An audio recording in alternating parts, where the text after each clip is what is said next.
ఆయన్ని బీట్ చేసి ప్రపంచంలోనే ట్రెండింగ్లోకి వెళ్ళిపోయినారు. ఈయన వెళ్ళటం కాకుండా వెంకటేశ్వర స్వామిని కూడా తీసుకొని వెళ్ళిపోయాడు ట్రెండింగ్లోకి.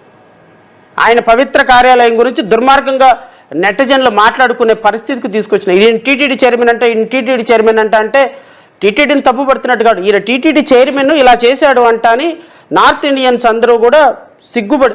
నాకు 2-3 జడ్జిలు ఉన్నారు తెలిసిన వాళ్ళు నార్త్ ఇండియాలో. ఆ నార్త్ ఇండియన్స్ ఇంతకుముందు నేను న్యాయమూర్తిగా పనిచేసినప్పుడు వాళ్ళు కూడా ఇక్కడ దర్శనంకి వచ్చినప్పుడు కొంచెం దర్శనం ఇప్పించిన వాళ్ళకి. వాళ్ళు నిన్న కాల్ చేసి అడుగుతున్నాడు, who is this guy as a romantic guy అని. వాట్ ఈజ్ హిజ్ ఏజ్ అంటే 75 ఏళ్ళు ఉంటాయి అంటే, oh how romantic he is అంటున్నారు వాళ్ళు. ఇది నార్త్ ఇండియన్స్ ఫోన్ చేసి. అంటే మన ఖ్యాతి ఎక్కడికి తీసుకెళ్లారు అంటే మీ చైర్మన్ గారు నార్త్ ఇండియాని ట్రావెల్ చేసేసారు.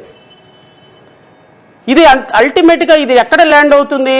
ఒక పవిత్ర పుణ్యక్షేత్రంలో ల్యాండ్ అవుతుంది. ఒక పవిత్ర పుణ్యక్షేత్రంలో ల్యాండ్ అయ్యేటువంటి అంశం మీద ప్రభుత్వం స్పందించకపోతే ఎట్లా?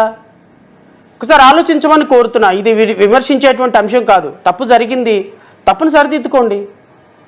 దాన్ని వెనకేసుకొస్తే ఎట్లా? డీప్ వీడియోలని ఒకళ్ళు, మార్ఫింగ్ వీడియోలని ఒకళ్ళు, ఇదేదో A1 వీడియోలని AI టెక్నాలజీ అని ఒకళ్ళు. అది ఎప్పుడో 20 సంవత్సరాల క్రితం ఆత్మీయంగా కౌగిలించుకున్నప్పుడు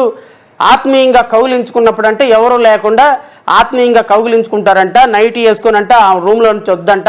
ఈయన చేయి గడుక్కోలేకపోతే అంటే ఈయనకి చేయి గడుగుతుందంట. ఈయనకి కౌగిలించుకొని ముందుకు పక్కకు తీసుకొని వెళ్తే అది ఆత్మీయత, అనురాగం, బంధుత్వం. అది మేము వినాలి, మీరు చెప్పాలి.